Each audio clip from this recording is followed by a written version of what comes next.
sagantaan guyyaa har'aa qabadhee dhiyaadhe abukaattoo haqaa jedha. Abukaattoo haqaa jechuun gamtaa majmuu'aa shuuraati. Kan haqaaf abukaattoo dhaabbatu jechuun barbaade.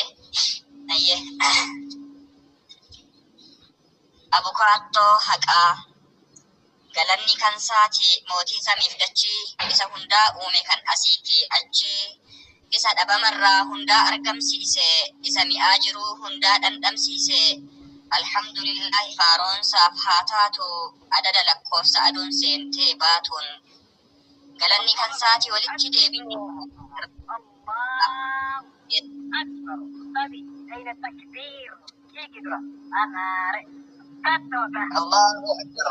Allahu akbar.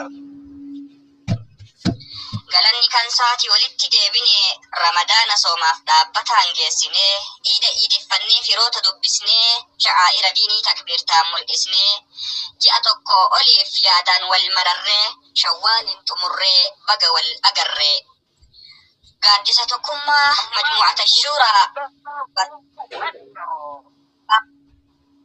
baga irraa haftan barri bara michii bara itti hiikkattan rakkinaa fi cinqii bara kaayyoon keessan itti fiixa ba'u barri bara nagaa isiniif haa ta'u.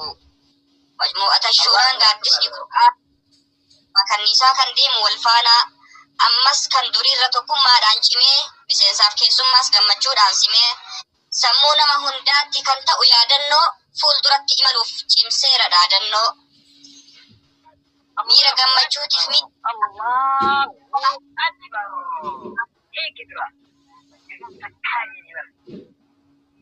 Miira gammachuutiif miira si'aayinaa qajeelfama haaraaf daandii milkaa'inaa cimsatee ceesisuuf hegeree dhalootaa damee babal'isuuf tarsiimoo barnootaa akka namuu baruu sammuusaa jijjiiruuf akka namuu baree sammuusaa jijjiiruuf beekumsaan of qaree akka hunduu hiriiruuf balbala saabanee koottaa jedha kunoo kallattii maraanu maarree awwaannee fi hunduu haa qaraanu. Waa wallaalamuu yakaa mirga waa baratan malee yeroodha qabeenyi rabbuu wal caalchise wallaalaa fi beekaa akka beekaan caalu qur'aanatu akeekaa. Maddi qaroominaa ifti halkan keessaa kan dukkana saaqu akka aduuf addeessaa hojiilee gaggaarii kan hojjetaa ture kan hawaasa irraa rakkoo hedduu fure majmuu'ata shuuraan abukaattoon haqaa har'as daandii diin mijeessuuf barataa si'eessuuf tooftaalee kalaqaa daldala milkiidhaa kan kasaaraan qabne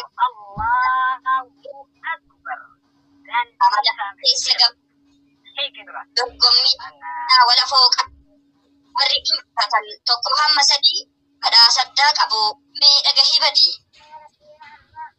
Allahu akbar, Allahu akbar, Allahu akbar.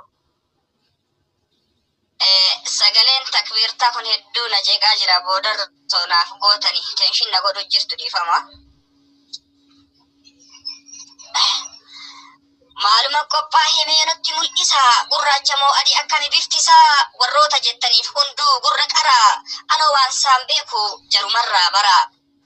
Jarri sunoo eenyu kan nuti gaafannu badhaasa jaraatiin kan nuti dhaadannu jechaan dhiphatinaa dhagahaa qalbiini ustaad beestii baaleef ustaad nuuraddiini. Ustaad nuuraddiiniif ustaad beestii baalee warra qoma isaanii jaalalli diin dhaale warra diin rabbiitiif jireenya ofii kenne warra hammaattullee laafee gad hin jenne gamtaa shuuraa keessaa hambaa seenaa qabu warra halkan guyyaa rabbumaaf lallabu. Urjii bakkalchaati kan samii bareechan maandisa haqaati kan dhaloota qajeelchan majmuu'ata shuuraaf isaantu hargansu joornaalistoota haqaati kan yaada dabarsu. Lachuu mushurroota mushurraa ajabaa shittoon mana isaanii urgaa addaa qaba mana isaanii seentee urgaaf gadin baatu asmii si qabsiisa teettee olin kaatu isaantu qopheesse badhaasa dorgommii.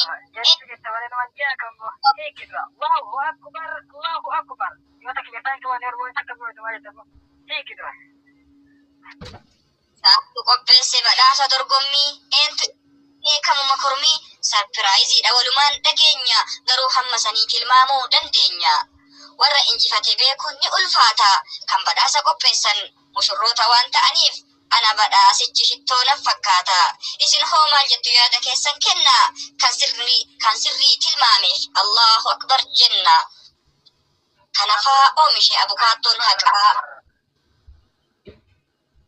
Kanafaa oomishe abukaattoon haqaa warra gamtaa shuuraa ol fageessan maqaa.